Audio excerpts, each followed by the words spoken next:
Let's talk about flow state and relationships. Yeah. I'm inspired. I'm inspired. Hey there guys, how's it going? My name is Sumit Chatterjee from the Flow Zone Academy. I'm a flow state coach, which means that I help you feel better and perform better. Today, what we're talking about is relationships. Now, I've noticed that nature gives us uncompatible partners at times. Why? Okay?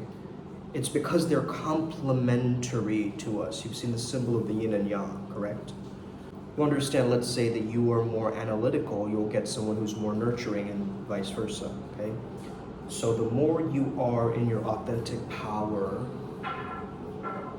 you will attract the complementary version of you, okay? So let's say that you're a little bit shy, you might attract someone who's more confident than you because you admire those traits and you would like those traits yourself, which is why you were attracted to them. Okay, does that make sense? So our subconscious mind wants us to heal our childhood wounds, and it gets us to do this through bringing people into our life that trigger our core wounds to get us to heal it more. Okay, we're almost flung into this world of healing ourselves. Okay, now this is just my opinion. Okay, you can watch any other video, they might tell you something different, but this is an actual thing in relationships. It's called imago theory. What can you do to have an ideal, like, flow state relationship? Okay, how can you be so present with that person? Well, you got to understand the phases of relationships, right? There's almost like 6 phases. First of all, you have this like honeymoon kind of phase, like this romance phase where you both really like each other, and you want to avoid that infatuation kind of thing.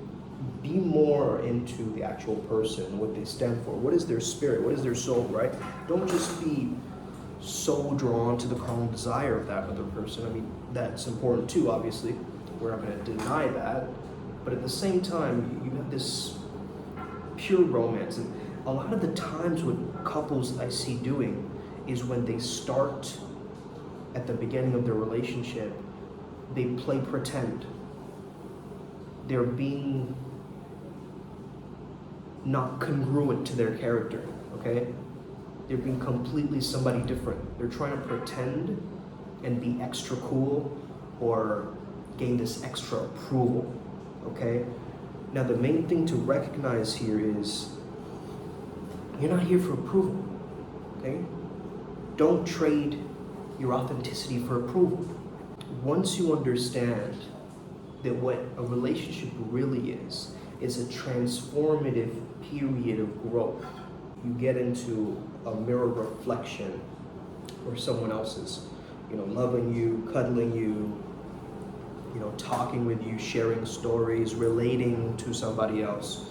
You've got to also understand that, there's going to be things that they like that you don't like, and, compromises that you have to do, and, everyone talks about trust, communication, all these things in relationships, but I think people miss out on the intimacy. I think intimacy is so important, man.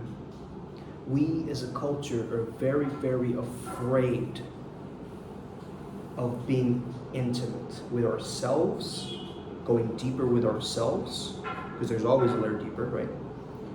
And deeper with another person because of the fear of like how we're going to be judged.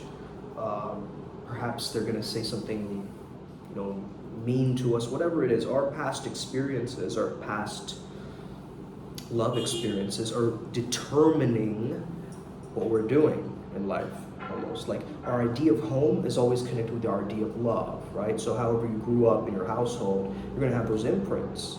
Now it's important for you to notice those imprints as they're coming up, like you feel this need to argue all the time in the relationship, or there's this weird dissatisfaction. That's probably this wounding. That wound, that relationship wound of your past, like a breakup or whatever, that needs to heal, okay? The way you heal that is you gain closure, you gain certainty, you forgive, you use compassion, you have gratitude, you work on cutting off the emotional cords and ties to that person, right? Also, another thing that I gotta mention very briefly when it comes down to group flow, or in this case, a relationship flow, is sharing similar values and similar goals. Okay, this is essential. It's essential. You guys can be completely different. You know, you could have two different people from two different walks of life, right? But if you really share the same values, let's say that you value family and the other person doesn't, there's gonna be an incongruency in that relationship. You really value honesty and the other person keeps lying to you. There's gonna be an incongruency.